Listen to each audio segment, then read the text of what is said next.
आणि आता बातमी आहे ती विधान परिषद निवडणूक निकालासंदर्भातली। कालच्या निवडणुकीत बक्कळ पैशांचा वापर झाल्याचा आरोप महाविकास आघाडीकडून करण्यात येतोय। फुटीर आमदारांना मोठ्या प्रमाणावर पैसे दिल्याचा दावा केला जातोय।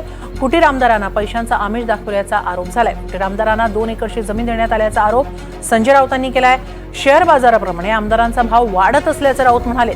दरम्यान खोटं बोला, फेक नरेटिव्ह पसरवा ही संजय राऊतांची सवय असल्याचं प्रत्युत्तर आशिष शेलारांनी दिलंय। शेअर बाजाराप्रमाणे भाव जिथे आमदारांचा या अपक्ष आमदारांचा किंवा लहान पक्षाचा कसा चढत होता हे आम्ही काल तिथे अनुभवलेलं आहे। 23च्या पुढे त्यांना 26 मतं पडलीत, 25 मतं पडलीत, 24 त्या आमदारांचा भाव पत्रकाराने समजून घ्यावा। काल शेवटचा भाव किती होता आणि नुसता भाव नव्हता, काही आमदारांना 2 एकर जमीन दिली। जे आमदार स्वतःला धर्मनिरपेक्ष समजतात,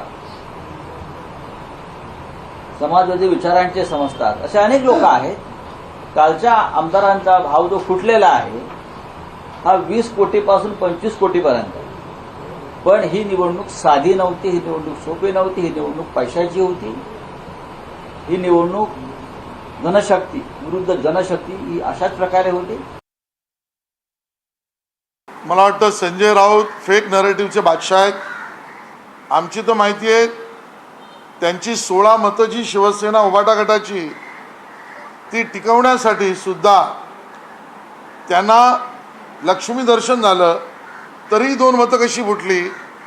लक्ष्मी दर्शनाचा कार्यक्रम उभाटा सेनेला आपल्या आमदारांना करावा लागला, किंबहुना काँग्रेसच्याही आमदारांना करावा लागला, जी एक्स्ट्राची 5 मतं मिळाली तरी 2 मतं कशी फुटली याचं उत्तर संजय राऊत देतील का?